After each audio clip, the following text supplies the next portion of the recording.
Good evening. I'm so glad that you're all here tonight. I can tell that you all are as excited as I am to be here for the big reveal. This is a very important moment in Montevallo history. We've been together quite often over the years to talk about different planning process, and this is really the cusp of what we've all been working towards. So we're super excited to hear what our Main Street resource team has. Mainly, I want to thank you. I want to thank you for your participation. This is our plan. This is not their plan. This is not my plan. This is your plan. This is our plan. So I thank you for being here. And keep in mind, this is a starting point. It is a building process. And I think that we all need to give several people in the room a big hand, but particularly Miss Sarah Hogan, who hates to be recognized, but she has put this all together and done a wonderful job.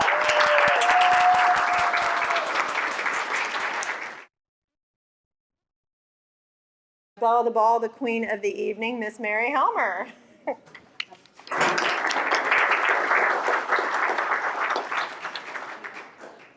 Well, hello. For those of you who don't know me, that's not normally my title. I'm Mary Helmer. I'm the state coordinator for Main Street, Alabama, and it is my pleasure to have been in your community several times, but specifically this last 3 days, getting to know you more thoroughly, getting to know just a little bit more with your community than the last time I was here, and finding about your desires and wants for your community.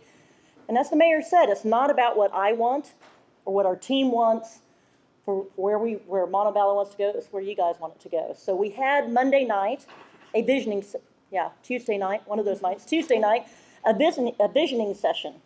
And that was the opportunity for the community to participate and tell us where they wanted the downtown to go. Main Street is a vehicle. It's got 4 wheels. How far and how fast you drive it is truly up to you. It is not the exact same plan for every single community. It is the same 4 points, but how you utilize them and how you move forward with it is unique to every single community that we work in. I am thrilled to be able to bring you what I think is the best resource team ever, and I've worked on a bunch of them, and I'm going to allow them to introduce themselves as they come up, but it has been just a true pleasure being with these 4 people this week, and even getting to the point where we're getting crazy trying to knock things around, but it's been a great group. But who you have with us tonight, if I'm using the right one, there we go. Of course, I'm Mary Helmer, Trisha Black, she'll raise her hand. Trisha just joined the Main Street, Alabama group in February, and she'll tell you a little bit more about herself when she gets up here. She is our field services specialist, so she and I are the road warriors. We're the ones that are on the road 50% of the time. Marylon Barkan, gosh, your name isn't spelled right on there, and I apologize for that, but Marylon Barkan. Marylon is our marketing and communications coordinator, wildly creative. Wait till you hear the promotion piece from her. Jay Schlinsog. And my name's spelled right. Yay! With Downtown Professionals Network. We've worked a lot with Jay. Actually, I've worked with Jay over the years, even back when I was in Kansas, and he's top notch. And Randy Wilson, well, you know, no, Randy rocks too. He's awesome, and he'll be doing the design piece tonight, and all the oohs and ahs will come when Randy gets up here to do his piece. We know that, but we love him anyway. When we talked about the vision for downtown Montevallo, and those of you who were here the other night, I want you to know I'm aware that you were not able to get as many people here as you wanted to for that community visioning. Understand the visioning is a process you'll continue to massage over time. And I've already offered to come back and do some visioning, a similar process with additional parts of the community, knowing we can't drag this on for 12 months because we do want to get things going. But I understand not everybody could make it, and we'll continue to help you with that. But here are just a few of the words that came out of the visioning the other night. Now, when we do the process, what we do is we use the words and phrases that you all gave us. And I know it's fast, and I know it's furious, and I know it gets, kind of crazy when we try to do that visioning piece, but it's really meant to be emotional and from the heart. It's not really meant to be an academic exercise. It's meant to be something that, gosh, if somebody tells me downtown, I should be able to tell you that quickly and fast, and it should come from the heart every time. So these are the words that came out of that, and we'll continue to massage this as we go forward. So I took the words, and it's a lengthy one because you had a lot of words. This is a wordy community, but that's a very good thing. So I'm going to read this to you. And I'm trying to think through this, maybe even close your eyes and think through this a little bit. Downtown Montevallo is known as a social center and preserves the community identity of their small town atmosphere, where everyone knows not just your name, but your parents' name too. The walkability, accessibility, and proximity to the university, the potential of the downtown historic buildings, and great nearby public amenities are the pride of Montevallo. The community realizes the need to rehab aging downtown structures, utilizing a set of building codes that are appropriate for historic buildings. They understand that in the past there has been resistance to change and skepticism to new initiatives, but now it is time to move forward with new enthusiasm and energy. Tapping into the enthusiasm and vision for the future, Montevallo Main Street has united with forward-thinking leaders within both the public and private sectors to form a realistic action plan resulting in the renovation of historic buildings and storefronts, along with quality downtown redevelopment projects that attract both businesses and customers. Projects are focused on improving the condition of aging buildings, filling vacant ones, and maximizing space in others to meet the needs of locals, students, and visitors. This has significantly impacted vacant downtown properties, motivating property owners to reinvest in a lively and prosperous downtown, keeping more spending in Montevallo. Downtown is now known for a historic feel with modern amenities, fully built out with viable and diverse businesses, with exceptional opportunity to increase the tax base of the community. Hometown families and those from surrounding communities are drawn to the welcoming and friendly area to enjoy festivals, food, outdoor dining, quality entertainment district, and musical attractions.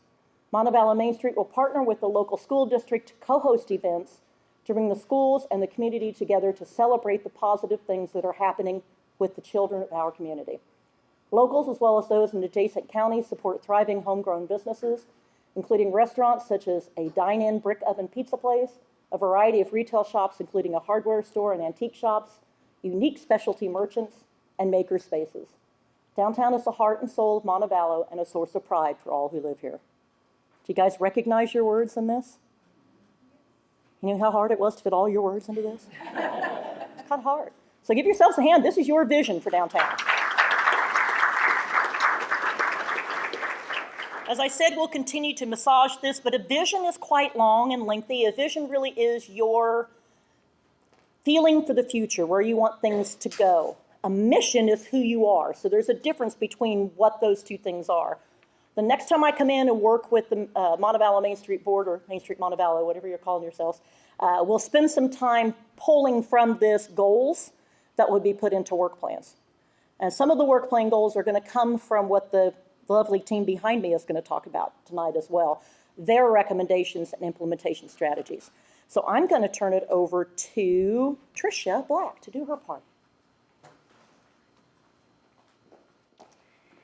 Hello, everybody. I'm Trisha Black. I have been with Main Street, Alabama since February. Before that, I was a local Main Street director for 7.5 years. I started with that organization as the first director. I had a 10-member board, a couple files, a blank computer, and an empty desk. So I know where you are, and I hope that I can help you as you grow the foundation of your organization. How do I go with this? It's the top one, second one. Okay, this is the long definition of organization, but basically this point is raising funding for your organization. It's for building relationships, recruiting volunteers, and for coordinating a public relations campaign for the Montevallo project. Okay, we are often asked how a Main Street program is funded. And, you know, a lot of people think it's a city-funded organization. Well, Main Street recommends that you do a 30-30-30-10 formula. And 30% is from the public sector, so that's your local government. 30% is your private contributions, so that's your businesses, employees, and property owners within your district. The other 30% is your memberships, your community organizations, and your corporation donations outside of the district. And then 10% from events and fundraisers. And talking with Sarah, I understand that y'all want to continue with the Montevallo project for now, as far as with your campaign, your instead of saying maybe Main Street Montevallo or Montevallo Main Street. I would recommend that you look at doing applying for a 501c3, just because I think that will allow you some funding opportunities. There will be still some funding opportunities that you won't be eligible for if it has to go through the city. And then also people can make donations and it'll be tax deductible, and you can have money in there for downtown improvement projects. And in looking at this logo, I was thinking about how you might take the MVP and maybe change the colors on it, and you could do MV PAL. So maybe that's kind of reaching out to your youth. Peoples, maybe your volunteer recruitment piece. Partner, when you're looking at partnering with other civic organizations. Peers, as far as a mentor program. And professional, when you're looking for professionals to come in and maybe help your downtown businesses. This is an example of a membership brochure. I really like this. It's from Jonesboro, Arkansas. And I just think the images are very strong, and it tells you about the program. It'd be great to have the 4 points listed in here too. But then it also has an insert, and that can be changed. So the levels here are higher because you're probably looking at like a corporate sponsor, but you could have your tiers for your membership tiers. So, an individual, family, downtown business. And the Main Street program is volunteer driven. Sarah is the only staff person, and to really have a successful program, you've got to get a lot of people involved. And you're going to have volunteers that volunteer at events, but you're going to have your rock stars too. And when you meet that person, it's good to take the opportunity to sit down with them and actually have them fill out an application and do like an interview process. Because just because they've maybe have always been an accountant, maybe they want to dip their toe in design a little bit. So, give them something they're interested in and not just what they've always done. The other thing that would probably work really well here is posting your job descriptions, because, some people are just not going to come to meetings, especially millennials. And so if you put that job description out there, just have them check in with you. Our graphics design person, I hardly ever saw her. I could just communicate with her by email, and we handled everything that way. One of the things that we heard when we were eating out one night is someone said, nothing seems to go together here. And the Main Street can really be that place that you tie in things from all over the city. And so, you can really let Main Street be the glue to other things that are happening in your community. And, think when we were talking about Memorial Day and the celebration that's already down at the National Cemetery, we said, why don't we celebrate our heroes downtown? This is an image actually of Mary's father in Emporia, Kansas, and it's a fundraiser for that Main Street program. Her family purchased that banner. It's up for 3 years. Is that right? But for a short amount of time each year. Right. And I mean, what a great way to just kind of extend, celebrating your heroes in your downtown. And you could also, I know that the American Village has a Celebrate America, the camps and activities, but you could incorporate a 5K or 10K run during that time. The other thing we heard is that Montevallo was a suitcase college where people leave on the weekends. So I was just trying to think of some things that maybe you could do on the weekends to encourage the students to stay, but actually make money off of them too. And in downtown Jasper, they just did an urban disc golf tournament in their downtown. And, you could actually get custom-made discs and, sell those.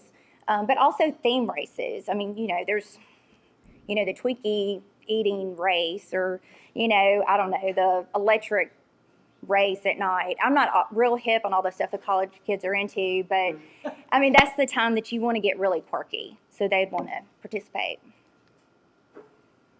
Now, I think this fundraiser, and again, it involves banners, would work really well here. Basically, you get artists, and it could be ages, 6, 7 years old and up. And they get a blank canvas. They paint an image. Someone photographs it high resolution. It goes on a banner. The banner's up, like, say, 4 or 5 months. And then the public has the opportunity to do an online auction where they can bid on the original work or the banner itself. And so, and then along with that, you could actually have like a reveal party or a launch party where the artists that created the banners are there. Maybe they have some of their other work. You'd get sponsorships with this, to pay for your supplies.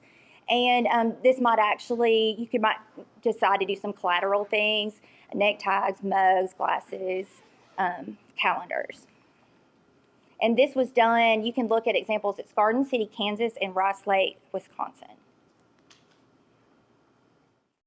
One thing that I was so impressed here is how involved that you want your youth to be in what you're doing in the city. And I love what the Junior City Council's doing. I think it would be great to have them sit on your Main Street board and have a voice on what's going on downtown. Having the students involved. They have a culinary school in the high school, and definitely getting your college students involved. They can be interns for the summer, and they're going to be that connection to all the other students and be the voice and getting the word out. And students can be great entrepreneurs. And we had a homeschooled student that we met with in Athens last year, and she made scarves. And what a great opportunity for her to be able to have her scarves at the farmer's market. So it's, these aren't your straight A students typically. They're ones that are willing to take risks. So what a great way to get them involved and hopefully be your future business owners in your downtown. Here I just put a list of who I thought could be potential partners in working, and you can do so much more with a large group. Like Rotary Club has helped our Athens program so much, and then y'all have already heard, some of you have already heard this, but we wanted trees planted along the corridor leading into our downtown, and we didn't have the funds for it. We talked to Rotary. They got the trees donated, actually even planted them. So they got all the credit for it. It was fine. Now our entrance looks so much better going into our downtown.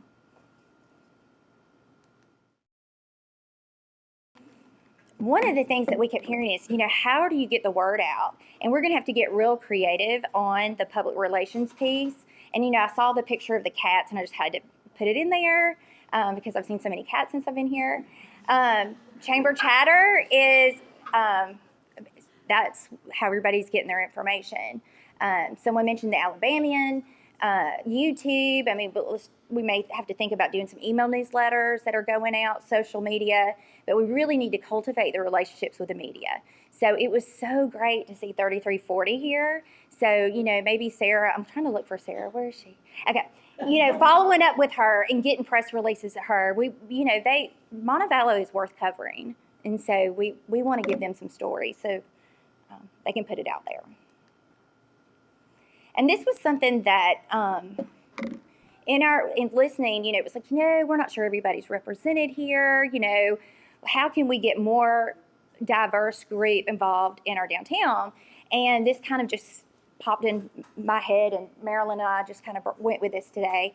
But, Montevallo colors. So, celebrate your local people, your local flavor, maybe have some ethnic food, dance.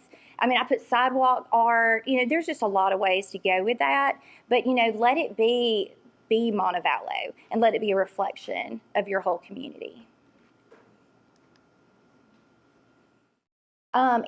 We will each be talking about your construction project that's coming up, and from a public relations piece of it, here's just some examples of logos that other organizations have used, and they have been really successful with their marketing campaigns.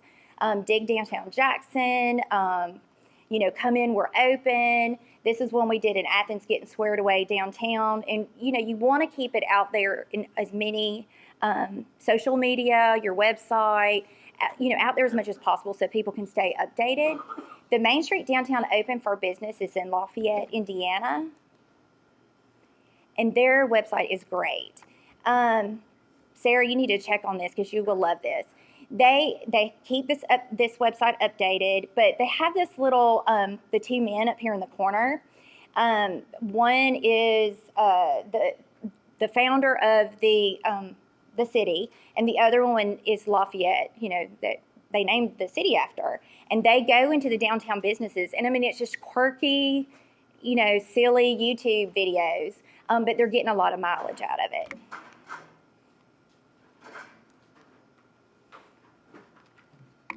And I want to just, say again that, it's going to take a lot of people to make all this happen, and everyone has a voice. And I'm excited about being here through the process. I already feel like I'm invested in what's going on here. And I know when I go home and I'm trying to go to sleep, I'm still going to be thinking about Montevallo. But I'm going to be here to help Sarah along the way and help cultivate some relationships. And I look forward to see what y'all do in the near future.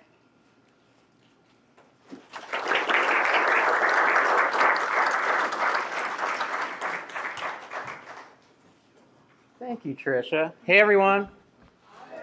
Some of you are awake. This is good. My name is Jay. I have been doing Main Street stuff for more than 25 years. Started out at your side of the table as a volunteer in my hometown a long time ago.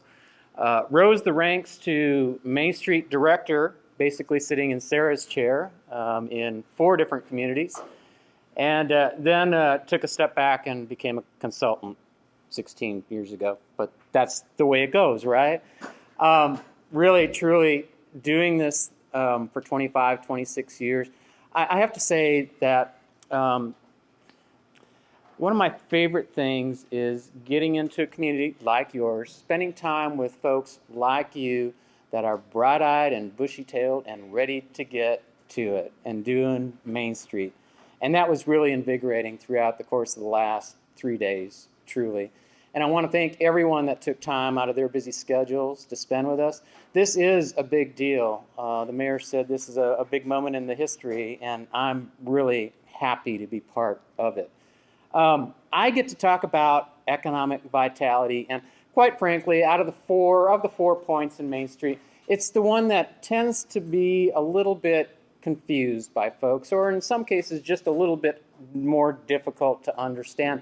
What I'm going to try to do in the short time that we have together here today is try to break this down into more simplistic terms so that as you begin to think about what your role might be with Main Street and how you'd like to participate, maybe there's a piece of economic vitality that you'd like to get involved with. So let's start here. Economic vitality is economic development, but it's different than the textbook kind of economic development because we're doing economic development within an environment that has evolved over the course of 100, 150 years, I guess almost 200 years because you have your bicentennial coming up next year, I understand. So we work within this built environment. We have buildings already intact. We have streets. We have infrastructure. And that in itself presents both some advantages and some challenges as well. The other thing that we need to recognize as part of that is that unlike when we take a cow pasture somewhere and we just start creating utopia and put this building here and put this street over here, this built environment that we work in already has property owners. It already has business people. And so while some folks, when we talk about economic vitality, get excited about that whole business recruitment piece, because of course that's the sexy part of what we do in Main Street, right? Our focus, and especially in these early years, but even for the long term, our focus has to be on those folks that have already staked a claim in downtown Montevallo, that already have businesses here, that have already made an investment in property, and all of you that have invested in the infrastructure and the amenities that are downtown Montevallo. So that's where we start. And we begin to think about how we capitalize on those assets to make downtown Montevallo the vibrant downtown that you described in your vision. So breaking it down, thinking about the different roles, the different jobs, if you will, that we do as part of economic vitality, some of these are not going to be as exciting to everyone as they are to me, because I'm a market analysis geek and I love numbers, and that's part of the miner's role. Now, some of you probably had ancestors here that were in the mining industry. Anyone? You are economic vitality material, because you're going to be part of the team that's going to be looking at the numbers. And again, that may not sound all that appealing to some, but it is absolutely essential to what we do. And let me give you a few examples of how that works. We asked you on Tuesday evening about what kinds of uses, what kinds of businesses would we find in downtown Montevallo in the future as part of your vision. And this gives us, if you will, a starting point to think about what kinds of uses might be ripe for expansion or might someday even provide opportunities for new entries in the marketplace. And it's just that. It's a starting point. Now, we're going to work with you over the coming next year as part of a market analysis process to start to dig a little bit deeper. And that'll include a business survey, it'll include a consumer survey, and we'll be looking at reams and reams of what we refer to graphics, the lifestyle profile, the sales surplus and leakage analysis. And if I had 20 minutes here tonight, I would love to just start going into Riley's Law of Retail Gravitation and explain that to you, but we don't. The important thing, though, is that information and going to the market to mine that information provides the foundation upon which we can think strategically in terms of what will the market support, what will the market demand in the marketplace, and where those expansion opportunities might lie. It also means that as we take a look at our existing assets and think about the buildings and spaces that are available, we need to make sure that we have a current list of those, certainly, but that next step, and one that might be a natural next step for the Economic Vitality Committee, is really thinking about each one of those spaces or those buildings or those redevelopment sites and begin thinking about highest and best use, or what fits best in those spaces. So as we're drilling down, or we're beginning to develop this concept of different business models and concepts that are going to work here in downtown Montevallo, we're already beginning to match those to available spaces and properties in the downtown. It also provides the collateral that we need to share with existing business owners so that as they begin to think about where they're positioned in the market, how they might be able to adjust or little tweaks, or perhaps expansion opportunities with new products and new service lines to better respond to that market. And finally, it means telling our story, and you have a story to tell.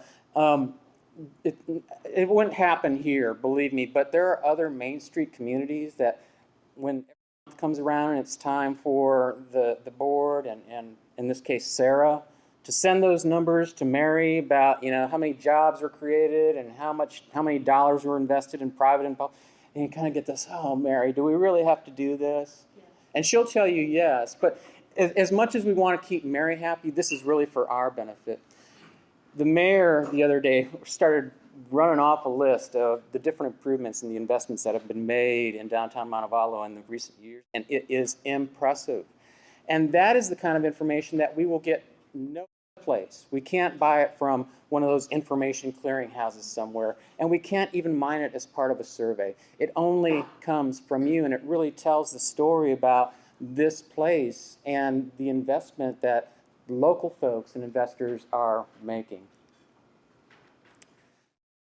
As we think about being facilitators, let me just start here. You get this. It's been a long time since I think I've been impressed to the extent I have here by the partnerships that are already in place and the way you all play nice together.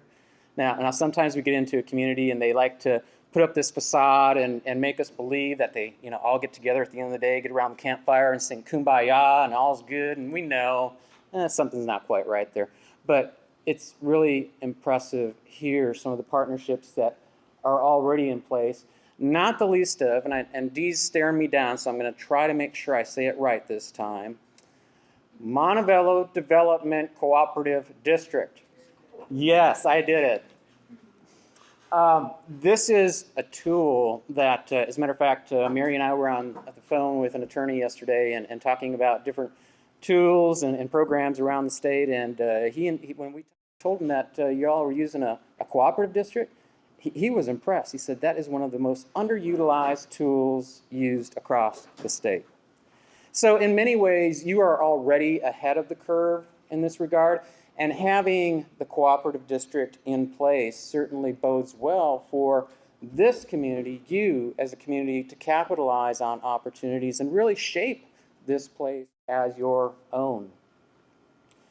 We saw that cooperation and the way that folks were just getting together and sharing ideas here on Tuesday night. And again, I know that wasn't the start of anything. You've been doing this for some time, but it is another step in what needs to be a continuation of going to the folks, going to the people and going where they are, if you will, and getting a lot of ideas and bringing those together and just listening sometimes. Now, this, because it's economic vitality, this is the only audience participation part of my little presentation here. So, what do you see? I heard vacant building. Yell it out loud. Pardon? A run downtown.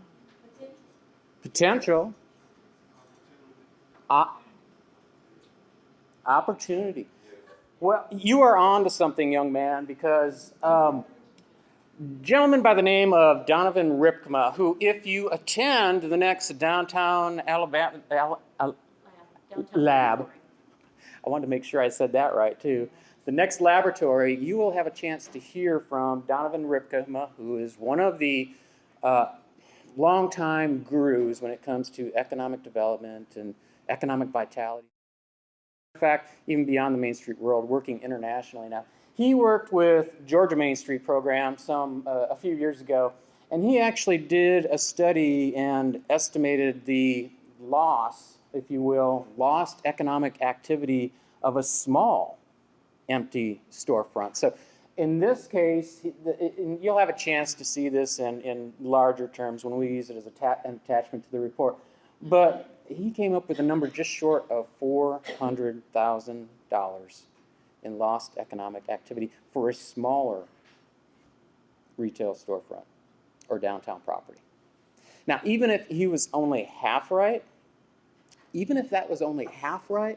think about as you walk up and down the street today of downtown Montevallo and just count 200,000, 200,000, 200,000. Those numbers add up. In my neighborhood, those are still big numbers. And so it's in all of our best interest to work together to try to activate those properties, if you will. The other thing that we want to be able to do then in terms of how we might, someone mentioned yesterday, what everyone needs here is an attitude change.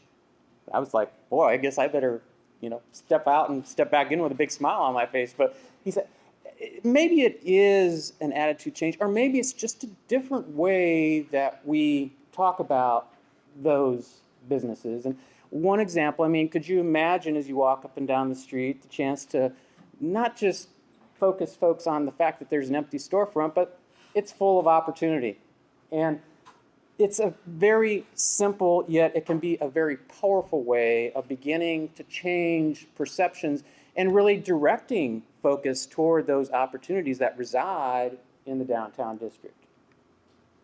Now you have, truly, you are blessed to have some resources here in the community that others would, quite frankly, give their left eye tooth for, not the least of which is the university. And so as we begin to think about how different players and how different partnerships might be part of economic development in downtown, well, we can look to some other examples from communities across the country. It's one of the great things about Main Street and this new Main Street thing that you're part of is there are a lot of models, a lot of examples out there that we can adapt to the local situation. And so even things as we think about how we work together with the university, with the city, with the cooperative district, and other players, the chamber in the community, to really encourage and promote those local, homegrown kind of opportunities, those entrepreneurs, some of those entrepreneurs might be working out of the garage right now.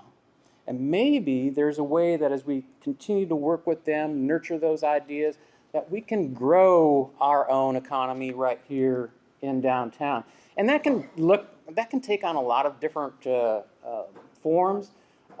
In Mount Vernon, Lisbon, Iowa, they did a business plan contest and placed this young lady with Iron Leaf Press in one of their vacant buildings. And she has been a success story. As a matter of fact, they booted her out because she grew too fast, too big, and they're going to do it again.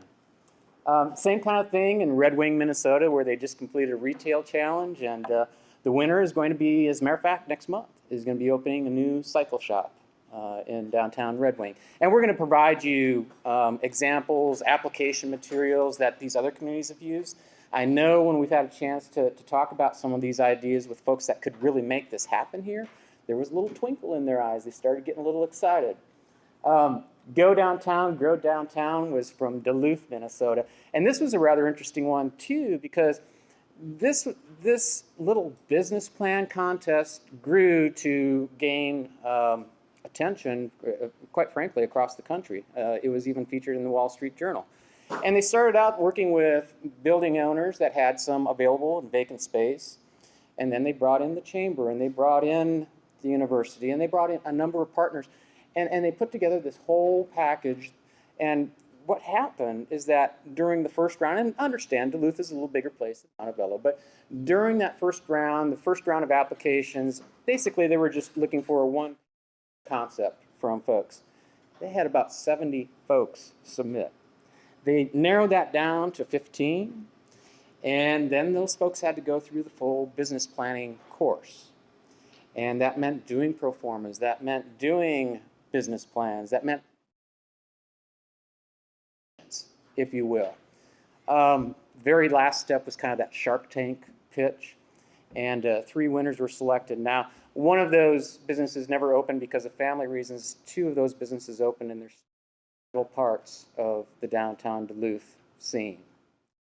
So again, these are the kinds of things that, based on the resources and based on some of the opportunities that reside here today, you can do this and do it relatively quickly.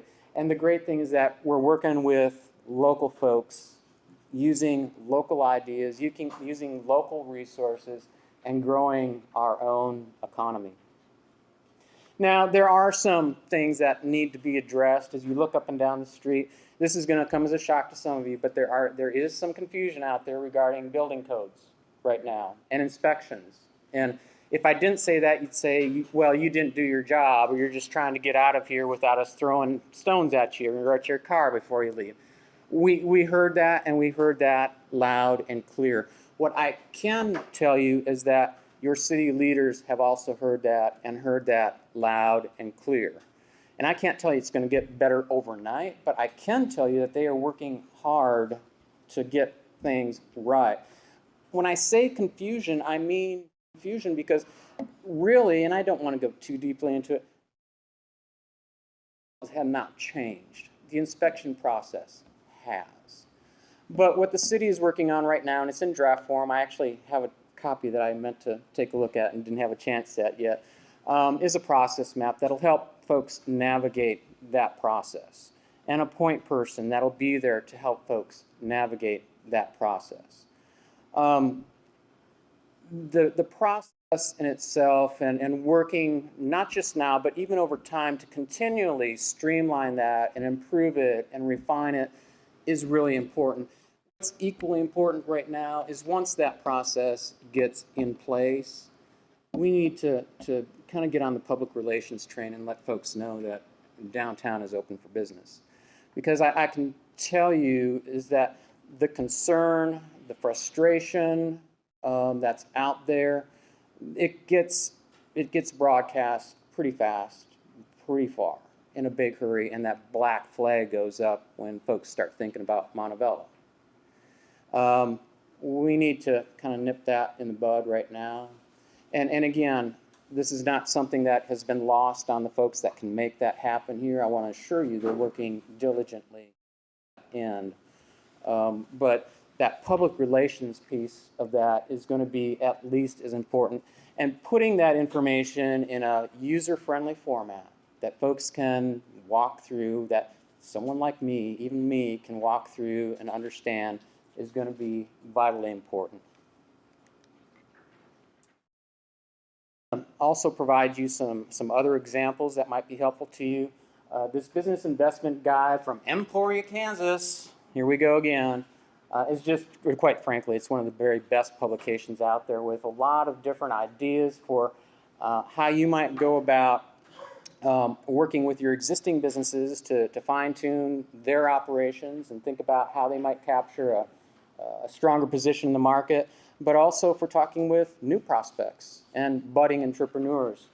The other piece that we'll share with you, and actually it's already yours, it's the Main Street, Alabama Downtown Development Guide. And that guide in particular is really helpful. One of the best pieces of that, it's right at the end, incentives and funding. You have some experience with some of. In fact, one that immediately comes to mind is the Brownfield's Technical Assistance and Grant funding that's available to address contaminated sites and make them ready for development. That could be a really important one as you think about redevelopment here. As I wrap up, and I'm expecting to get the hook here most any time, economic vitality is not all numbers, it's not all process, it is promotion as well. It's about telling our story and inviting others to be part of this dynamic experience that's evolving in downtown. And so let me just show you some examples of what that might look like. As we were doing our walk-in tour the other day, I saw this little building, which, what an adorable building. Oh, she's right here. She's right here. Next time I come, I don't want to see newspaper there. I want to see this big poster saying, "Here we grow again, coming soon." I mean, that would be cool, wouldn't it? Now, you only use newspaper because we didn't give you the poster, but can you imagine, as much as we might be able to identify opportunities out there, being able to, if you will, use some of these examples of successes is going to be really important, because here's one of the things I want to be sure to share with you. It's not unique at all to you. As we get into other communities and we're talking about businesses, what might be business opportunities, someone will say, well, what about an ice cream shop? And someone will say, well, you know, we had Annie B's ice cream here and it closed, can't make it. And someone will say, well, what about my bicycle shop? And someone will say, yeah, we had one a year ago, it closed, can't make it. And you, I see heads nodding, you all know where I'm going with this. There are a lot of reasons that businesses fail, and in many cases they have nothing to do with the market. But yet there's this stigma attached every time a business closes, and especially in a downtown area, it seems. There's this stigma that is attached to it, and you get this idea among some folks that, well, you just can't make it in downtown. You can't do business in downtown. Now, we know, because we see successful businesses up and down the street, new businesses come forward. Congratulations, looking forward to that. You also have some opportunities that transcend commercial kinds of uses. I'm willing to bet $1.50 right now that when we get through with the market analysis project, we are going to find that there is a demand for housing in the downtown area. And I would be able to bet another $1.50 that some of you are going to be surprised by who wants to live downtown. And the thing is, it's another one of those stigmas that in some cases we have to overcome, because in a lot of our downtown areas, it was the place to live because it was cheap. But more and more downtowns are places that people want to live. It's their choice of a place to live. And we actually met some of those folks here, a young professional that works at the library here, I believe. And a few others along the way. In some cases, we may have to raise the expectation of what downtown housing is or could be. And as you think about different spaces, it even came up in the visioning session. Someone said lofts. I mean, imagine lofts in the downtown. And like I say, I'm willing to bet at least $1.50 right now that there will be a demand demonstrated as part of that market analysis process. The last thing I want to leave you with is, well, there tends to be a focus always on that building or that property. It's really important that we recognize what already does exist here. And my sense is, and I didn't get an exact count, I don't know if I even remembered to ask, my sense here is you probably have 80, 100, 120 or more businesses in the downtown. And it's really important that, as much as some folks might want to focus on that vacancy and that site and that empty storefront, that we recognize that we have a really good base to start from and some really, truly quality businesses and folks that offer an experience in customer service that you won't experience elsewhere. The other thing I want you to keep in mind is those folks are going to need some love in the coming months. Well, over the next 20 months. Now, I see the mayor up back there going, yeah. You know what? I chose the very worst photo I could find for shock effect just to make sure I had your attention at the end here. Yours is not going to look like this. As a matter of fact, yours will be staged, as I understand it, a block at a time, one side of the street at a time. So it's not going to, but I got your attention, right? This is actually up in Rhinelander, Wisconsin. Here's the thing, and it's going to be one of those, what I believe is one of the most important value-added roles that the Main Street program can play here starting today, starting now. The scariest thing for a downtown business owner is the unknown. It's the unknown. Now, I know that the group has already worked to publish a surviving guide, and I had a chance to go through it. I mean, it's full of good information. If you haven't received a copy of that yet, you should, because it's good, and it has a lot of good ideas. But even as we go through the bid process, and as the schedule becomes more apparent, as the staging options, scenarios become more apparent, we need to communicate that information immediately to our downtown businesses. Because armed with the information, they can adjust. They can make the changes that are necessary. But they need that information. And believe me, they can adjust. They can adapt. They need that information best delivered one-on-one. And having that information, you'll find that some will even use it as an opportunity, like they did in Rhinelander when the ladies' stores got together and decided to do a fashion show out there among all that construction equipment.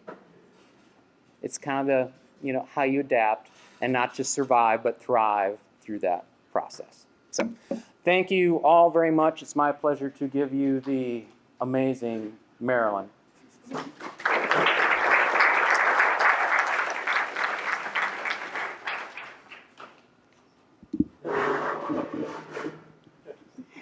Can you hear me?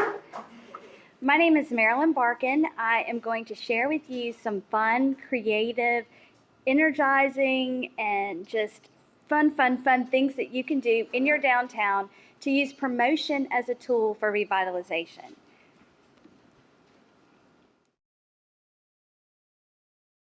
Heidi Singer was the state coordinator for the North Carolina Main Street program. She was my first exposure to Main Street.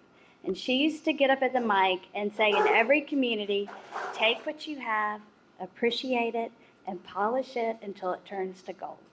And this is truly the key for how to build authenticity in your downtown. You need to take all of your assets and love them and polish them and appreciate them and promote them in such a way that you build a really cool community. So I have taken the top community assets that all of you mentioned in the visioning and all of our meetings and things like that, and I've incorporated them into different promotional ideas. And the top assets were art in the art community, your parks, University of Montevallo, and your area attractions, and that would be the National Cemetery and American Village. But before I do all that, we get into the heavy stuff. I wanted to run through some fun promotional ideas for your thriving through construction. So I thought it would be so great if Public Works Department and the Corps of Volunteers got together, cleaned up the back entrances to your building, and you made VIP entrances in with red carpets rolled out and cool signage and fun things to say, like this lady is in Santa Rosa, Florida, and she has, this is my VIP entrance, knock loudly, or call me on my phone and I'll unlock the door, and I will come get you. And then there are other things that we can do during this time. Touch a truck with kids, hard hat happy hour, which would be a gathering at a bar, and you can do little contests there, draw prizes, gift certificates. What about if you had one free room parking space and you gave it away every day? And one person in your town could be special, super special, a great parking space. And also do car washes, and I'll include some other ideas for events in the full report. What I really want you to do is to get out and plan the street. And then invite everyone down, because it really doesn't matter what it looks like. Have a good time with it, spray paint, you can see. This is an image from a purple better block. I don't know if y'all are familiar with it or not. They have a bike lane that they wanted, and they drew it in their street. The potted plants are actually for their bump out, and their community plantings going in the curb. And then there's some hopscotch. This is another one. This is another Build a Better block. It's really important to go ahead and give people the visual of how you're going to be able to use your streets and how things are going to change, to give them something to look forward to. And this is just another example of someone who's getting a crosswalk. So there's so many fun artistic ways and energetic ways and positive ways that you guys can approach this construction project. And this is my favorite. So in Birmingham on Claremont Avenue, there was a sinkhole. And a local graphic artist took a photo and then spent literally, I mean, it's, even though the hole is covered now, they still post. And they insert all sorts of fun graphics into it. And this one is Happy Cinco de Mayo. And it is hysterical. Y'all should follow it, but I think that there's some opportunity here. Y'all could launch a fun Facebook page, okay? Build your contacts for your Main Street program, because, you know, there is a deficit when it comes to communication here and communicating with different people. Something like this could truly go viral, and it could really expand your reach.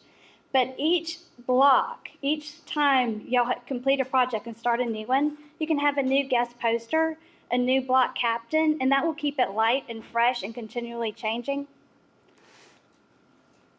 And here are some other ones. I love this one on the left. It's Governor Bentley signs anti-sinkhole legislation. There's like so many fun, positive ways that you can get through this. And it's important to laugh about it because it is going to be stressful. So those were my ideas for that. All right, so the merchant collaborations that I wanted to talk about are ways that the merchants can band together in your downtown businesses and have a united front together to do some collaborative advertising and some other opportunities.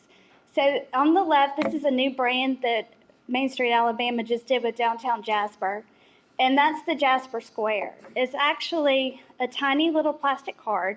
It's about this big, and on the back of it, it's a $5 coupon off a $25 purchase. The cool thing about that is that everyone knows that $1.50 isn't really going to motivate a new customer. But $5 is a whole new thing. So they are doing this program called the Jasper Square. And there are qualifiable purchases, and everything's listed on the website. And people have signs in their windows saying, we accept the Jasper Square. It's a really, really great program, and it's just in its infancy right now. There are several others that I will include in the report, one from Ocean Springs, Mississippi. That's called the Pelican Pound. That is the same process. A location-based app such as Districts. Districts is a company out of Florida who we've been working with and doing beta testing in university towns. And I think Auburn is actually doing a beta with them right now. And the cool thing about it, it's something you put on your phone, but it's unique to Montevallo, but it also incorporates all other Main Street communities. So you can have this app on your phone and travel from Montevallo to Opelika, and when you get into the Opelika area, you'll get a ping and it will say, "Welcome to downtown Opelika. This is our Main Street area. This is what's going on today." And because it's ping technology, when you walk down the street, when your phone gets close to a storefront, you say, "Hey, guess what? It's happy hour in here. It's 2-for-1 beers.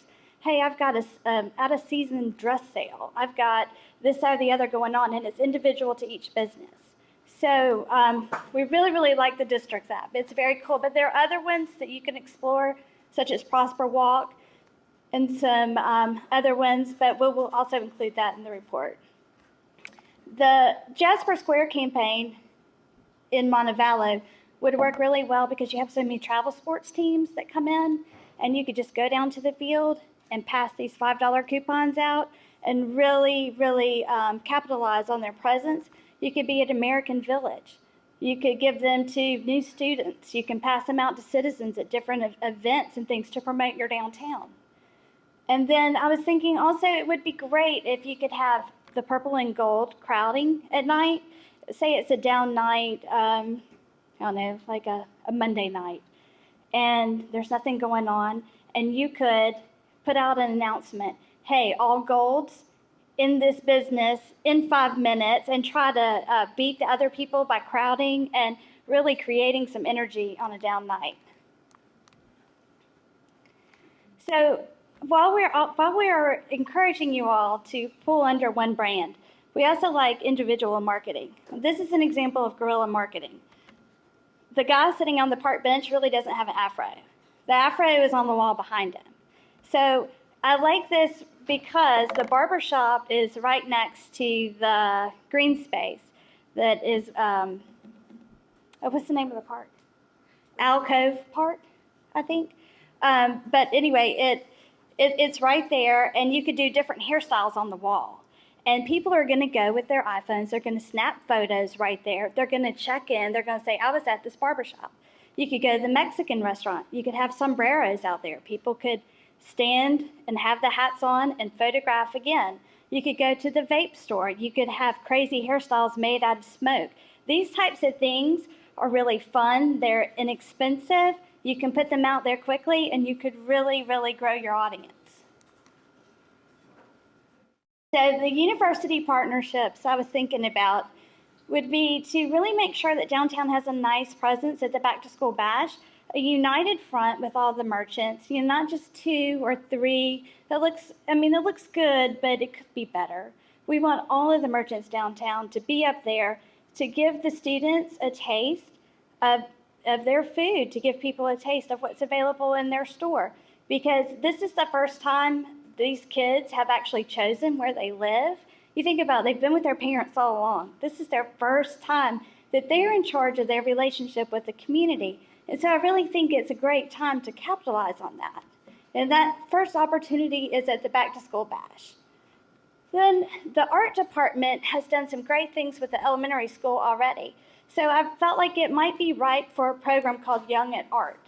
And Young at Art not only would be teaching students art, it would also teach students how to market their art and sell their art and develop into an entrepreneurial program that during your festivals you could have a Young at Art section, and these young budding artists are becoming entrepreneurs.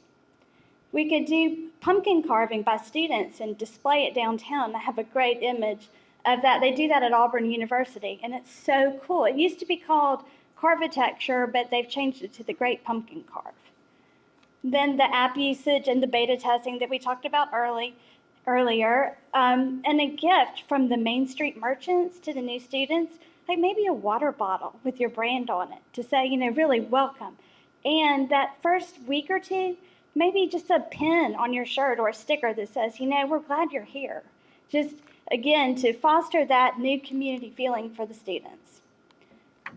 And placemaking for the students is also huge. And there are so many great opportunities in the downtown area, but the MoMA building plaza area in front has a much more, situated area for placemaking, to where you would want to gather and study and sit at a table and do different things. But we also propose that you play giant Jenga and you invite the community to come into that plaza and compete in tournaments. And at our house, we do giant Jenga, and we have tape measures, and we measure it, and then we sign. Everyone who played signs it, and you say, this was Matt's birthday, and we got it to, 56 inches. And I think things like that just really build the community and foster the relationship between the town and the university. And then also, now you've got a great area to chalk the sidewalks and talk about what's going on and the great things that are happening in downtown Montevallo. So, I feel really odd. It's an event. It's called Fire Up the Fat Bastard, which is your wood-fired kiln, which is a huge thing to have in your community. It burns for 100 hours to fire pottery. So why not take something that's so unique to Montevallo and really grow it in a strong event situation where you would partner with the art department at the school, obviously because it's theirs, and issue a call for artists in the area who want to come and wood fire their pottery. You can end the firing with the ceramic sale downtown. You can have different ceramics artists in your different venues at restaurants, maybe serve appetizers on their platters. You can have it in the dress shops. You can have the ceramics in all different places all around your downtown. But I would also propose a stoking the fire party. Since it's a 100-hour process, you can have 100 hours of student entertainment in the forest because the kiln is hidden in the forest. It would be so great for volunteers. People would talk about it. It would be something, even if you're not into ceramics, that you would want to attend just because it's cool. And you could get a great shirt. And so, furthering the presence of art downtown through the art department at UM, this is an example of a carved pumpkin on the left, which is absolutely incredible. Imagine carved pumpkins of this caliber all over your downtown, up the promenade, going to the university, everywhere. That's something to talk about. And then at Halloween, okay, the Tinglewood Trail. Could you imagine? Every kid would be running down that trail looking for the next fluorescent-eyed carving in the trees. And you could call it the haunt. It would be so incredible and give kids something that they remembered forever. On a lighter note, Memorial Day celebration, we have this fabulous cemetery. How are we going to bring the cemetery and the downtown together? I think that you could use your Montevallo professor, Eugene Sledge. He said, if a country is good enough to live in it, it's good enough to fight for. With privilege goes responsibility. Well, he's actually the father of a friend of mine. So I felt like, wow, we really need to promote this. He is the author of the most descriptive diaries from the Pacific Theater, and every World War II movie uses his imagery in it. And he was a biology professor at Montevallo. So what we could do to celebrate veterans and his influence on how the world sees this story, you could set the stage of downtown Montevallo with banners, like Trisha proposed with the local heroes. You can have bunting, you can have American flags, then turn around and engage your community. Do community-wide Pledge of Allegiance that day. Do a lecture series at the library.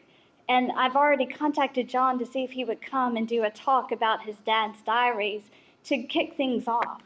And then you could read World War II books in a book club thing. You could show outdoor movies on the wall. And these are the two movies that were made off of Sledge's books, The War and The Pacific. And then you can offer military discounts or VIP treatment, not always a discount, just a little something special that you give to the veterans.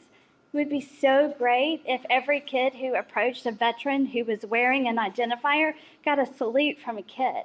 That would be something that they each remembered forever. And the All-American Day Parade with American Village, bring in some of these costume characters. This is an asset to your town. You should be celebrating it in your downtown.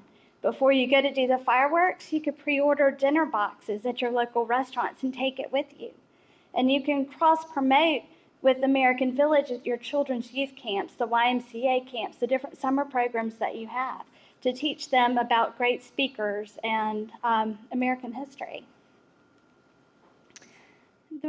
what we really wanted to do to further capitalize on the uniqueness of Montevallo is a wooden art festival in Orr Park, because it's undeniable that that's a huge draw for y'all. So I was thinking to develop this event, it should be a multiple day thing and encompass some preamble events, which are events that take place actually beforehand. Perhaps an event poster competition where you're asking people to represent wood in a different way, yet on paper. You could have open guidelines, because there are so many creative people in this town that you could do. There are sponsors for Peter Anderson Festival in Ocean Springs, Mississippi, which is sponsored by Blue Moon Beer. And Blue Moon Beer does this competition, and they choose a piece by an artist. And that's, like, oh, yeah, I get a $2,000 stipend. But in addition, Blue Moon Beer puts your artwork on the back of all of their delivery trucks for a month. That's huge for a local artist. So if we could pull in some sponsorships like that, that would really take this event to the next level. Also, to elevate the appreciation of the wood arts, you could do maker classes in the month leading up to it, where people kind of look at the art in a new and educated light. Like, they know how long it took to get that piece of wood to a new point. A sponsor party at Main Street Tavern would be great. You could feature wood-aged beers. There's one that's made in Huntsville that won a national award this year. And there's also a whiskey from Opelika, John Emerald Distillery. You could do cocktails out of these wood-aged products, which would be great. And while you're at it, entertain yourself by music played on wooden instruments. But the next day, when you get to the Juried Art Festival, you'll see all of the high-end, beautiful craftsmanship that people have done with the wood product set inside Orr Park, where the trees are carved all around you.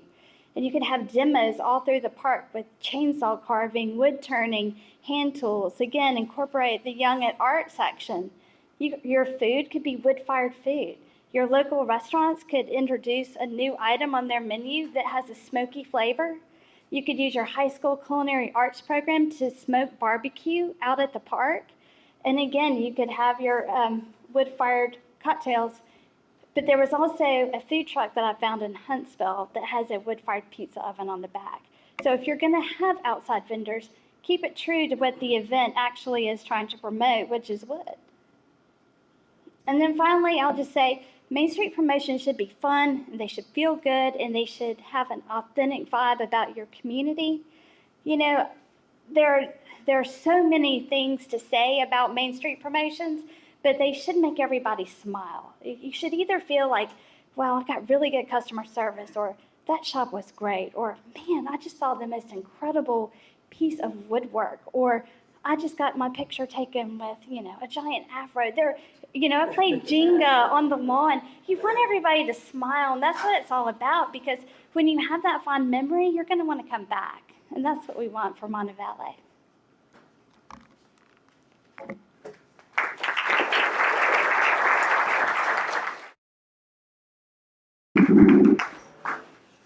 Oh, to have a tenth of Marylon's enthusiasm. My name is Randy Wilson. I am with Community Design Solutions out of Columbia, South Carolina, and I also have the distinct honor and privilege to serve as that state's Main Street architect. You've been here an hour. We've got 2 more hours to go. I'm just kidding. So we're going to do a piece of crowd participation that will illustrate my introductory point. I want you to turn to somebody right close to you. Turn to somebody right close to you. Look them straight in the eye. With gusto, repeat after me. I'm so glad you don't look like me. All right, now there's some method to the madness. And the method to the madness is this. I am so glad Montevallo, Alabama doesn't look like any other place on the planet. Can I get an amen? We're in a Baptist church. I'm a part-time preacher. If you agree with what I say, you say amen. It's good, okay? You are blessed, you are honored, and sometimes it's helpful to have an outsider take a fresh look at you and kind of show you your community back to yourself. And here's why. I drive a perfectly acceptable Acura. It's parked out there in the back parking lot. And if you were to see my car from a distance, you'd say, that's a good looking car. Guess what? I know every single thing that's wrong with my car. You know why? Because I drive it every single day. But if you were to come take a ride in my car, you think, that's a comfortable car. And guess what? So this South Carolinian, who, by the way, graduated high school down in Mobile, good to be back to this part of the state, this is the first time I've had a privilege to come to Montevallo. And this is a breathtakingly beautiful place with tons of assets and opportunities. Does it have some issues? Does it have some problems? Of course. You wouldn't have contacted the Main Street program for help if it didn't. Moreover, we wouldn't be sitting here and talking about various recommendations. But I just want to offer a humble bit of objectivity and perspective. I've now worked in, 300-400 communities all across America, and I can tell you straight up, hand on a Bible, the overwhelming majority of those communities would kill to have your assets and even your perceived problems or issues. Here's my ultimate test. Is this the kind of place that I would consider retiring in? Absolutely, all day long. Especially if I got to live in one of the loft apartments in the back of the Victory building. Did y'all see those windows? Would that not be the wickedest, coolest loft apartment on the planet? So anyway, kudos to you.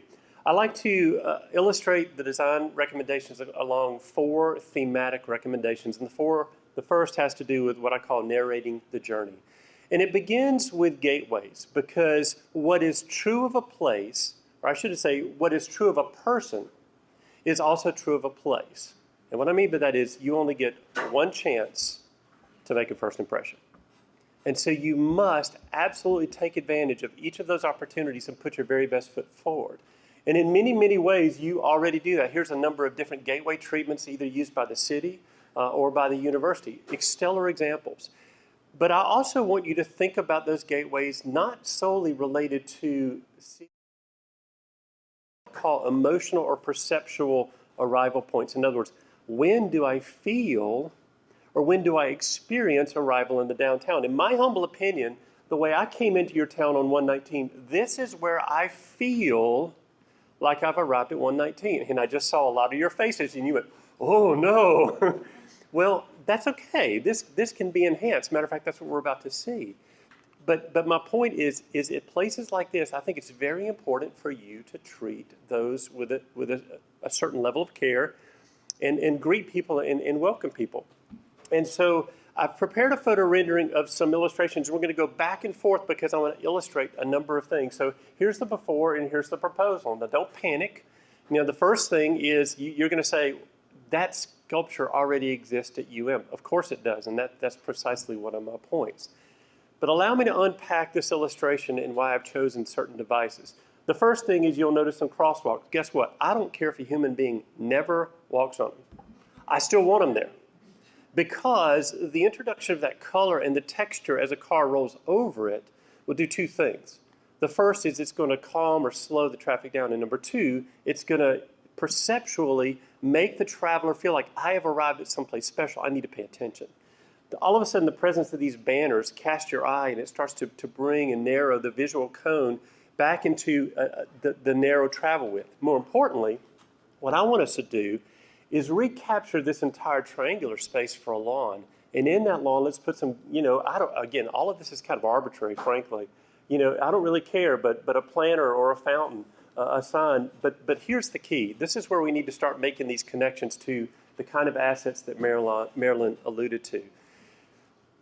We want to welcome them to Montevallo, but we also want to foreshadow what they're going to experience. And the thing that's an undeniable asset that your community authentically possesses, in other words, it's not anything we have to import from the outside in, is this is an absolutely stunningly vibrant arts community.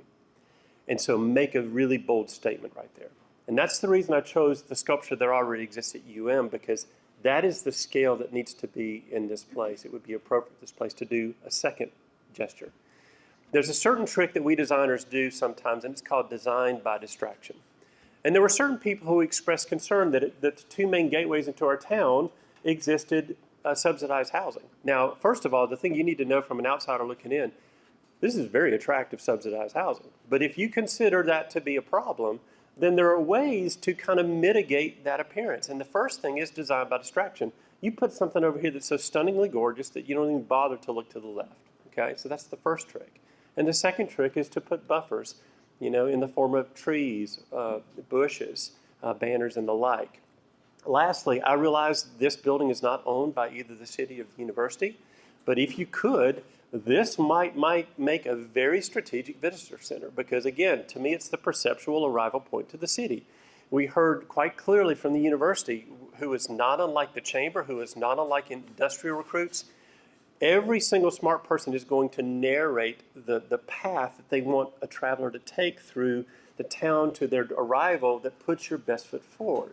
And so by placing this right here, you can immediately capture those tourists and the travelers and orchestrate their event through experience through your community.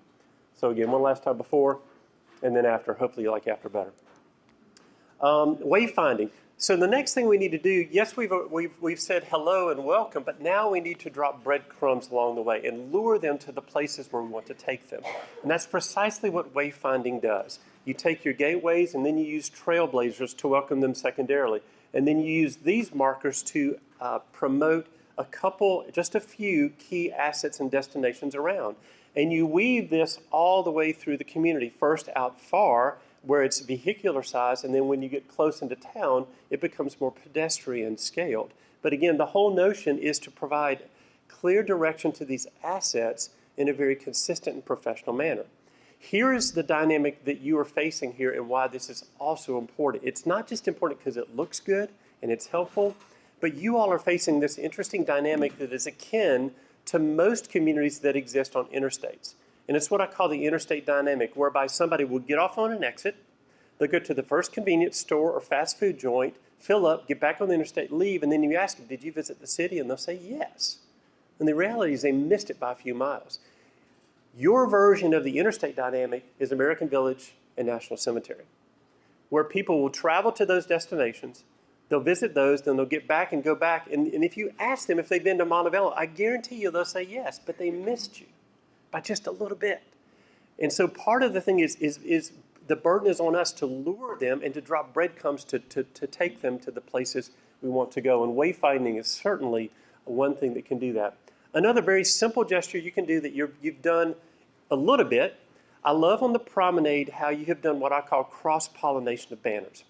In other words, the banners along the promenade are not solely promoting university-related stuff, it's also promoting city-related activities. I would encourage you to take that ethic and apply it in other places as well. In other words, when you're at American Village, you should see downtown Montevallo banners. When you're at American Village, you should see University of Montevallo banners. When you're on the university, if you'd so allow us, please, I'm asking nicely, have some downtown banners, have some American Village banners, because it has the effect of a tourist who's at one place realizing, oh, there's other things that I haven't seen. And when you're there, you don't need to know you're there, okay? If I'm in American Village, I don't need a banner telling me I'm in American Village. I got it, okay? What I need to know is that there's Orr Park, and that there's Stevens Park, and then there's the coal mine, and there's the downtown, and there's University of Montevallo. And it basically has the effect of making your community perceived to be much larger than it really is. The second category of recommendations are what I call protecting the invaluable, and that's your architectural assets. The first thing to do is, the key word is temporary. Do me a favor, temporary, okay? Everything I'm about to show you is a temporary solution. I do not want your buildings to remain vacant, but as they are vacant, let's do some treatments visually that kind of take the edge off of that. The first and the obvious one, of course, is we can just place artwork in those storefront windows. I mean, good grief. From the university down to the elementary school, the presence of the arts and the galleries and the artists here can stock 10 downtowns full of art, okay? And so let's take advantage of these for these portable art galleries. But there are other things that we can do as well. In Peoria, Illinois, what I love is they basically took butcher paper, just white butcher paper, and they printed large images of nostalgic street views of their town. And you're so drawn to the nostalgic photograph that you don't even pay attention to the fact that the building is empty. Now, sometimes you can even go a step farther. I cannot believe Marylon said a cuss word in a Baptist church. But when she talked about that what do you call it? I'm not going to say it. Yeah, but it pays homage back to the whole coal mining industry. And so in Barre, Vermont, who is the host of the granite industry, in a vacant building, they put up all of these things that talk about how the town was named and the history of the granite. And I love this one where they just put up historic photographs and postcards. And they effectively took a vacant building and turned it from an eyesore into, if you will, sort of an outdoor museum. Now, every now and then you encounter a situation like this building where that was not an option. In other words, we couldn't put anything on the inside because behind this building or behind these glass windows is a pharmaceuticals company where they produce and package drugs. I think we can understand why we don't want the general public to see that going on. And so in lieu of that, what we did is we built upon the technique that the University of Montevallo uses for their vans. We just simply wrapped the outside with vinyl clings. And we put historic postcard imagery and, again, converted a building that had a vibrant business, but it looked vacant, into almost an outdoor museum. Now, Trisha had a really great idea. In your case, given your impending streetscape construction project, you may want to apply some of these clings and show what the new vision will look like, just to remind people that, hey, there is hope at the end of this construction project. Lastly, community pride is critical. Marketing 101 says this: until the people who live in a place are proud of it and they're convinced that it's a great place to live, work, dine, reside, and raise their kids, you can forget about trying to lure others and convince them of that truth. In Conway, South Carolina, what we did is we created 11 by 17 posters. And the implication of that measurement is that you can print them off your own home LaserJet printer. And we just simply took snapshots of people like Dee and Steve and Holly. Ask them a simple question. Why do you love Conway? Why is Conway home? And these statements became these community pride, boastful posters, because what you didn't even notice was this building was empty, but you're so drawn to reading about your friends and your neighbors and the people you go to church with and your kids go to school with, and it had the effect of reminding you why you love this place and why you call it home. Do me a favor and remember that building in the reflection of this window. We're going to come back to it in a second. When we talk about eventually some key strategic redevelopment opportunities, Jay did a really great job of pointing out some of these that have particular not only value but potential. Of course, Victory that we'll look at in a second, but all of these. I love House of Serendipity. Just a stunningly gorgeous building, has tons and tons of potential. At Victory, we just wanted to go ahead and kind of give an illustration, if you will, of the potential of some of these buildings. Now, the market analysis will need to inform what we probably should propose to go here.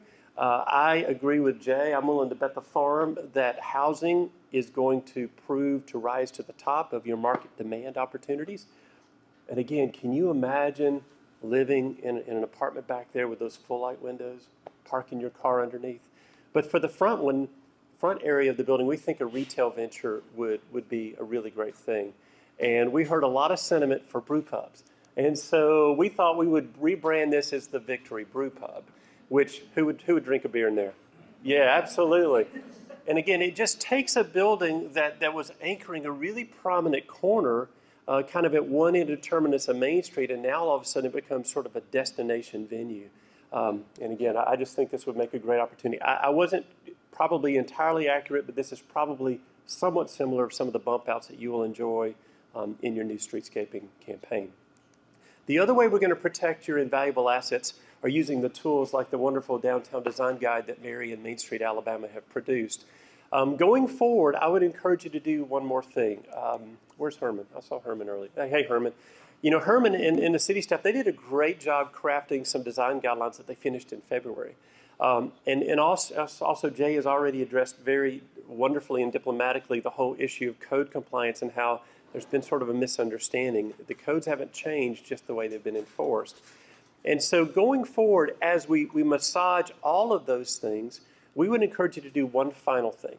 And that is to development or of taking those existing design guidelines, there you are again, and perhaps adding a bit more photographs and illustrations. a lot of people can understand photographs easier or better than words and terms. And so take the approach of if the issue is windows or doors or storefronts, just show a whole lot that are acceptable to you and a few that aren't, and make sure the ones that aren't from Montevallo, of course. And in that way, people have a visual. But the key thing is we want to switch it from a thought of what you can't do to your building to what you can do to and for your building. Finally, we want to enhance the core. Actually, next to last, we want to enhance the core. You know, there are a lot of incentives that can be offered to make a difference. And one that's been proven many, many, many years and decades and hundreds and thousands of buildings are facade grants. What we're going to promote here in the early stages of the Main Street program is a simpler approach to facade grants. And it's what we term component facade grants. In other words, rather than trying to take on an entire building and saying, hey, why don't you apply for a facade grant to fix up your building? Well, unless you are a designer or have an architect friend, that statement can almost be intimidating. Well, what does that mean? What should I do, and how much is that going to cost? It almost raises more questions than the answers it's trying to elicit. With a component grant approach, we can make a little bit of money go farther and simplify the question on the user end. For example, in Beaufort, South Carolina, last year, they offered awnings. So the component for last year was awnings. And all you had to figure out as a user is, do I need an awning or do I not? And if you did, the grant would help counterbalance some of the cost of that banner, that awning. Remember the building that we saw in the reflection of the vacant building? So this is what it used to look like. This is the rendering I did, and this is the actual thing that the owner did. In the case of Conway, the city got really smart, and the incentive, the component grant that they offered was slipcover removal. And so these 5 buildings, this building is that building, and starting here is here, and those 3 are those 3. They offered one-time $1,000 grants to remove slipcovers from buildings, and I think you can easily see the visual impact was dramatic. Perhaps the component one year would be signs, or it could be paint, or it could be the rears of the buildings. But that may be a great starting point for you here in Montevallo, is rather than trying to bite off overall facade grants, maybe you start with components and then you graduate up to traditional facade grants, and then eventually we can grow up to even some other strategies that I will point out to in the report. Marylon alluded to creative placemaking. As I like to say, I like to think that Main Street has been in the creative placemaking business for 25 years, okay? But it is a hot topic these days, and it talks about light, quick, easy things that can be done to enhance spaces that are already kind of cool. I love this little alley, and when Holly and Steve and Dee took us on a walking tour, they took us down through this alley, and I thought it was wonderful. But I also saw some opportunities to take it to the next level with some very simple, inexpensive things. One of my favorites is just to introduce Christmas lights, which has the effect of both implying a ceiling, and at night it really provides a certain ambiance and lighting level. I will supply in the report some other photos I wasn't able to include in the report, the presentation. In New Orleans, there's an alley that uses these really large white plastic ball lights. And as a result, again, it creates this really wonderful implied canopy. One of my favorite new gimmicks, I don't know if the artists in the room are aware of this, there's this new trend called horizontal murals as opposed to vertical murals. And there's a particular firm out of North Carolina that do these things called magic carpet murals. And so imagine this ground plane being animated and activated with a painted mural on the ground plane. And especially if it extends out here, now you would have a visual clue from the street that something is occurring down this alley. So again, just really simple gestures, and that's why we just call them creative placemaking, taking a wonderful place and then making it even better. And that lastly leads us to the UMOM building and the park that's being proposed beside it. A couple of things. First and foremost, please understand I and we are not trying to insert ourselves where we don't belong. I know, Steve, you formulated a committee, and I'm sure you've got some really talented designers to help you with this. And by way of, again, confession and penance, I'm just a building architect, not a landscape architect. Let's get that clear. So this is just a visual to kind of start the conversation. But I will talk about some things I might recommend based on what I heard from you and others about how you might want to use this park and the role it can play in the core of downtown. So everybody is aware of the location, the existing conditions. Let me point something out before I go to the next slide, or else you'll kind of miss it. To me, this big brick plaza, it's kind of like the world's biggest handicap ramp of all time. We're going to make it go away, okay? And that will have the effect of creating a lot more space. In other words, we aren't going to limit the park to just this area. We're going to capture all of that, and we'll convert this little sliver part over adjacent to the building back to the handicap ramp. So we won't deny entry into the building in any shape, fashion, or form. We're just going to capture some more space. And so here we go. Don't panic. I know it's a really bold vision, but let me unpack it one thing at a time. First of all, thank you, Pam, for giving me a heads up. I don't know if you know, but the last Victorian house that's shown in the far edge of the mural used to sit where the UMOM building is. And it was referred to as Owl's Cove, correct? And so just arbitrarily, we just thought it might be a nice homage to play and call it Owl's Cove Park. It would be kind of a story that you could tell about the park itself. I love benches. No, let me say it this way. I like benches. I love swings. Okay, swings are wicked awesome. Okay, on my porch or anywhere. And so, yeah, you can put some. This would be my advice. Don't do benches. Do movable chairs, and that's what these.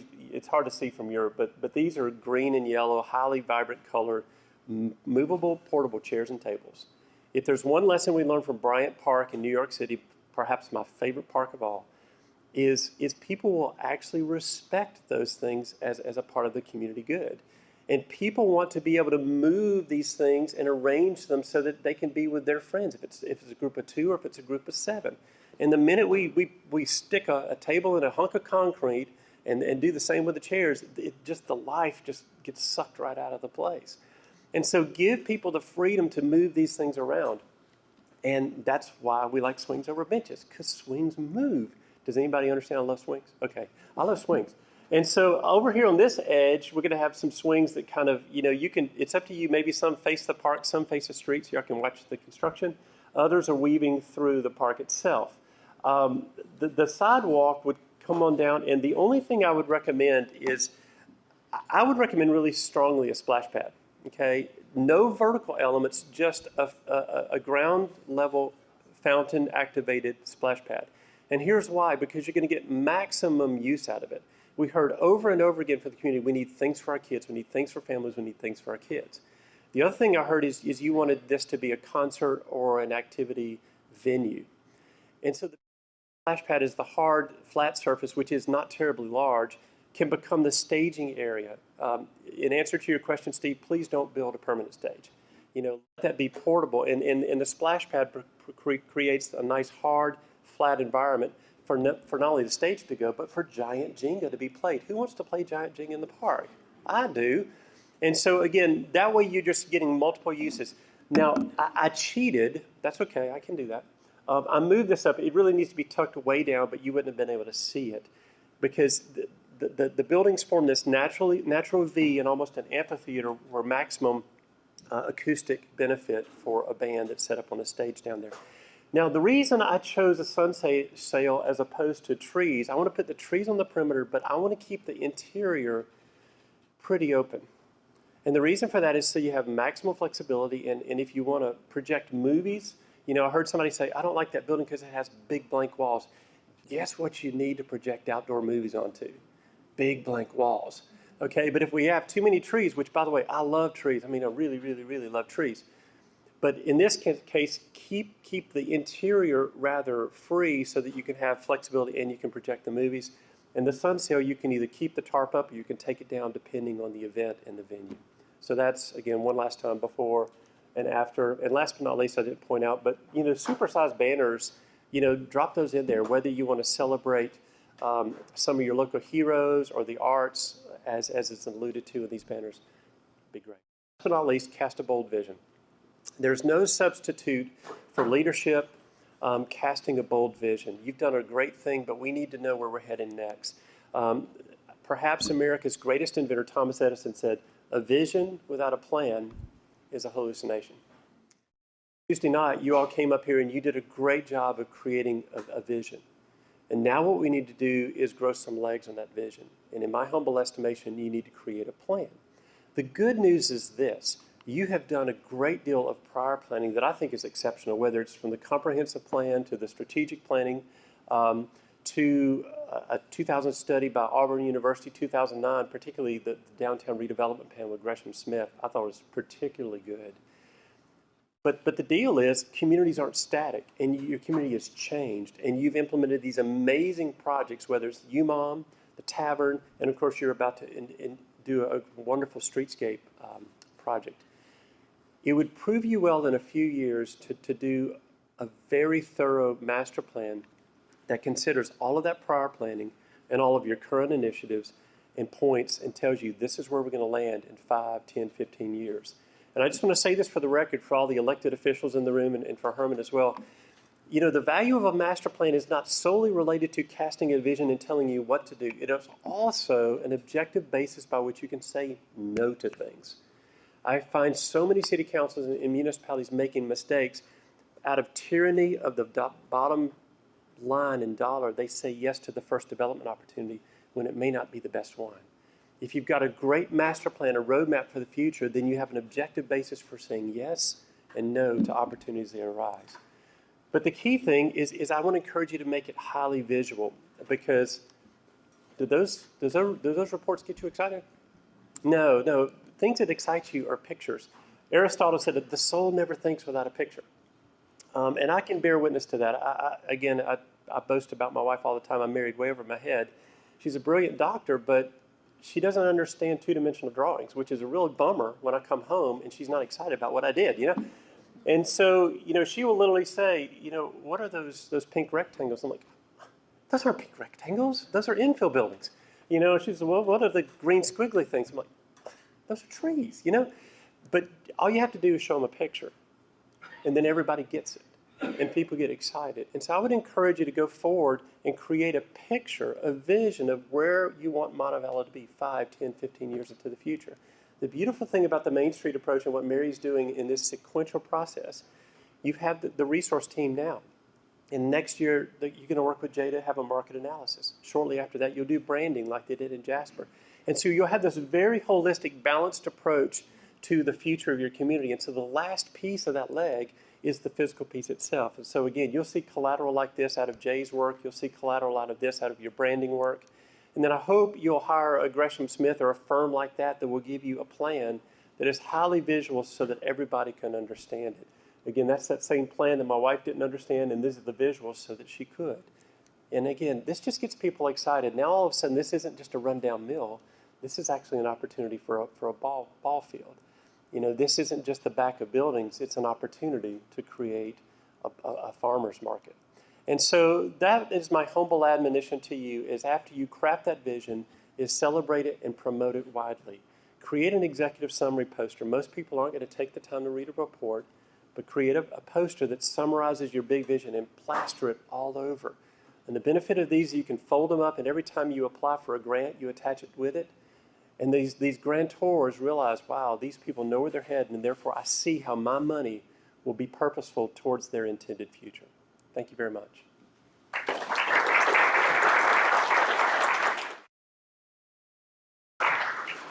So what do you think? Do you like your team?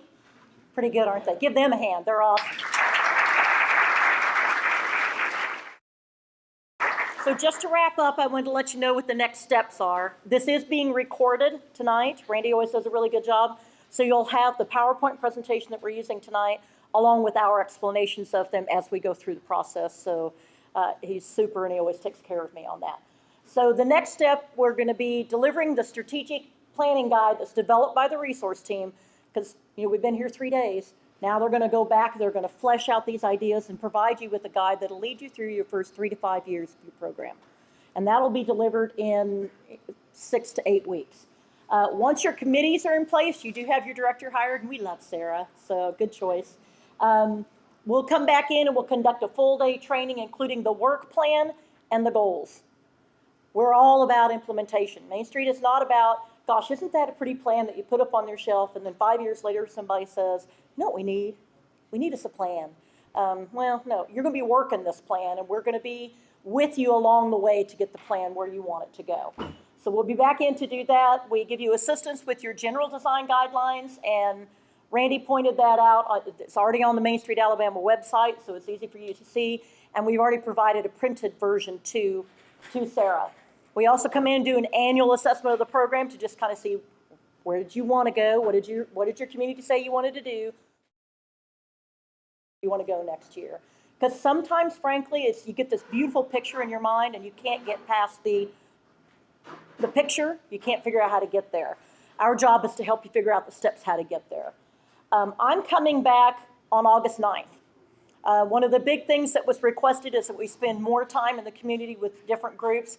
So I will be here August 9th, be happy to do that. Want to meet again with the university. We got to meet with them briefly over lunch, and it was amazing, and I hated to cut it short, but we had another meeting scheduled.